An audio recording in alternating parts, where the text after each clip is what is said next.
Hello Monarchs, and welcome to this Evony guide about generals that everyone should get. So, depending on what you want to do with your account, for example, if you want to go for archers, you want an archer general, like, you know, for example, Minamoto that we talked about in the previous video. Or if you want to go for cavalry, you could go, you know, Takeda Shingen is a good option. But there are some generals that whatever you want to do with your keep will be important for you. And that's what we will talk about in this video. So the first general I want to talk about are gathering generals. And there is one general that is better than everyone else at gathering, and it is Queen Jindok. Queen Jindok? I don't know. Okay, so she can be found in the tavern, and she costs 21 million gold, so she's pretty cheap.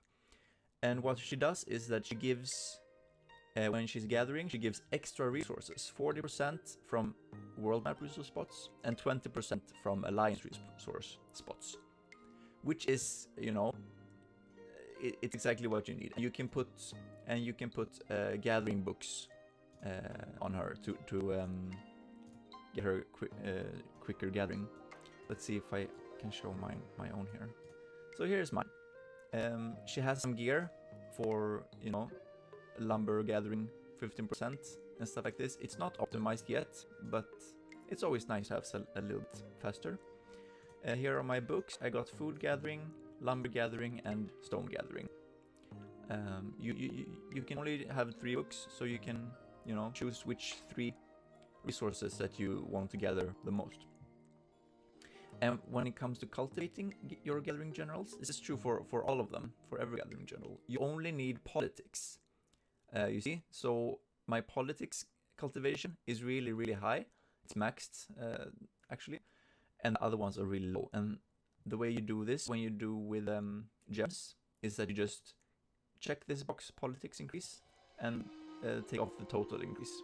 And then it will be much faster and cheaper to get the politics maxed and get the gathering faster. There are also some purple generals actually that are almost as good as Queen Jindok.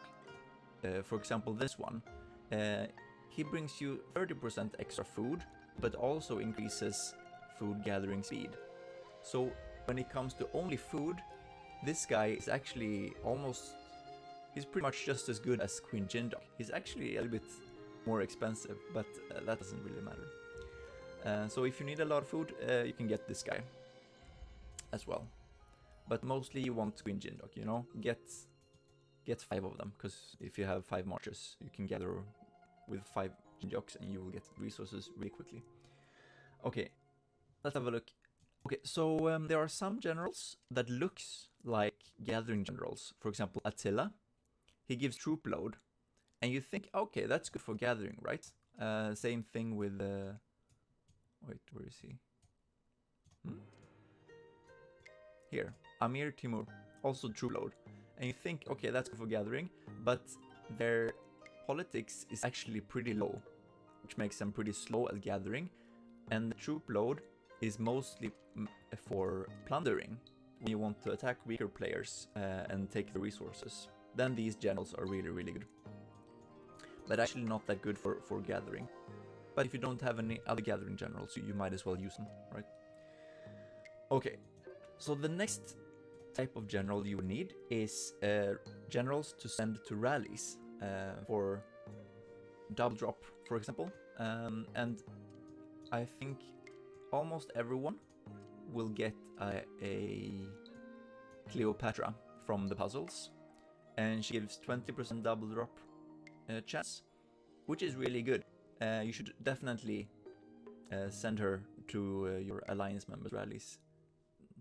To you know, you get the rewards for 2 monsters from just 1 monster, which is great. I had a friend who actually sold her his Cleopatra, and yeah, he regretted it. Then there's also Bybars, which gives 25%, so it's just a better version of Cleopatra. Also has higher leadership, which is really important because leadership gives movement speed or march speed. so he comes back much quicker from the rallies. Thank you, Petra.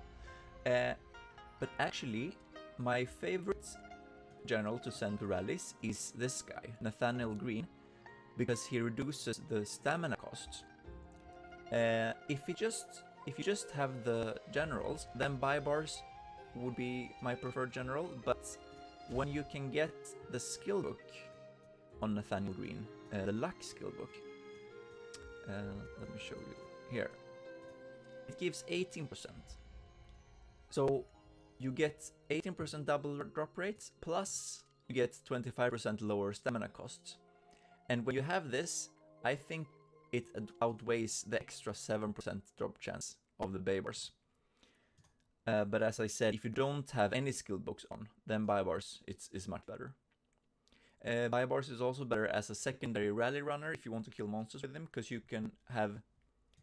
let me show you this guy again. So I have March Speed, Monster March Speed, and Luck. But for the Baibars, you don't need Luck book, or you can't put on Luck book rather. So then you can have like mounted attack book, which will make it a little bit better for doing the actual bosses. Oh yeah, and if you don't get any of those 3 generals, you can always use Spartacus, for example. Because Spartacus has March Speed, which I already talked about, is pretty important to reduce the march time to get back from the rallies. But I mean, if you don't have the double drop rate book on, then it doesn't really matter. The double drops are the most important. Okay, moving on to Subcity generals. So subcities, you need to have a general in subcities to make use of them pretty much. And also, you know, to have the construction speed up and the training speed up and stuff like this, you know. And when it comes to Subcity generals, you would think that you would want, for example, this guy that gives Subcity specific buffs, gold production, for example. But especially the gold production is a pretty useless stat to have, because it doesn't do much difference at all. Like for example, I have a Gold America, which gives 50% extra gold from the subcities. But when you look at my total gold income from subcities, I mean 7,700 per hour is really low. Like it doesn't do much difference at all to have the gold.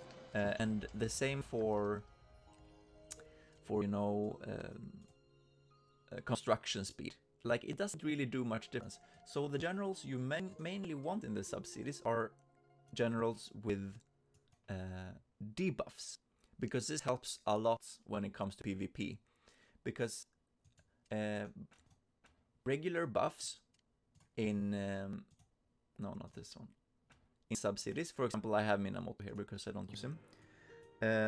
Regular buffs, like for example, buffs your troops. It will only buff the troops that are in the subcity, if that makes sense. But when you have a debuff, let's see. We have a debuff general, like Arminius, that will affect the enemy's troops. So that will also help your troops. So it's the debuff generals that you really want to have in the subcities. And there are plenty of options, but from what you can get in the tavern, the best options are probably, let's see here.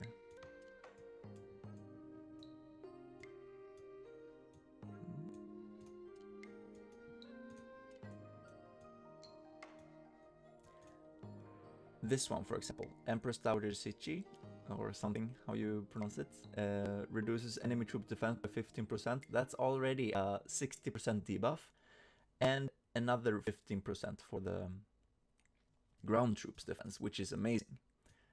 Another one that's really good in the tavern is Andrew Jackson, which reduces enemy range troops attacks, and this is a really important stat to reduce. However, I mean, just put whatever you can get in the beginning, and when you get these guys, you change them out eventually. There are also some generals that have both buffs and debuffs, which work also in a Subcity. It's not ideal, but it works. Something that I thought about these generals that has both buffs and debuffs though, is that they're most best suited to send for reinforcing or to send for rallies when you rally, do PvP rallies for a big player. Because when you reinforce and when you send to rallies, your subcities are not in the fight, which means that you won't have all the debuffs from your debuff generals in that you have in the subcities. So then the debuffs from the main general you send comes really in handy. And also it buffs your own troops to make your own troops stronger, to do more damage as well, instead of just having either debuff or regular buff. So that's something I thought about, and I haven't heard anyone else think about this before, so I would really like to hear some opinions about this, what you guys think. So let me know in the comments.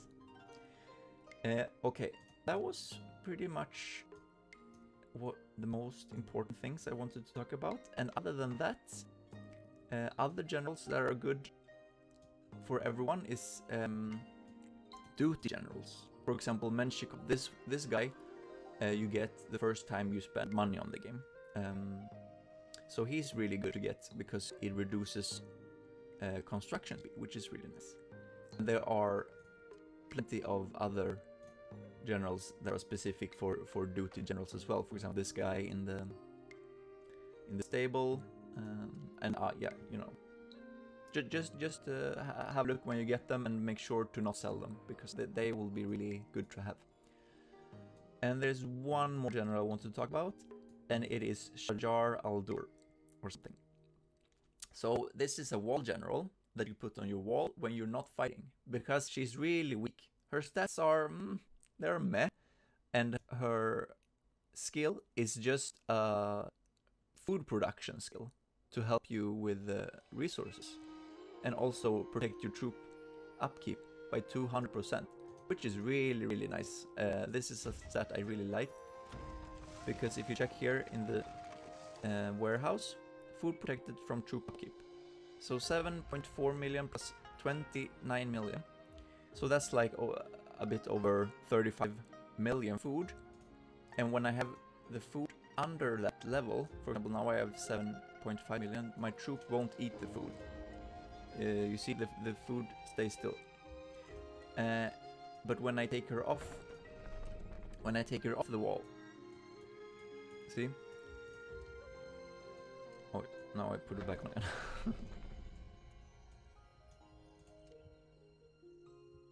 Now I take her off the wall and see what happens. That limit goes down, way down. So this is a really nice thing to have, I think. But make sure not to drop bubble with her on, because she's so weak, and it's really easy to zero a person with the Shajar on the wall. That's a big meme in the game. So that was all I had to say today, actually. If you know any other generals that are really good for everyone to have, let me know in the comments, and make sure to rally the like button and join the alliance by pressing the subscribe button. And I will see you guys in the next video. Bye bye!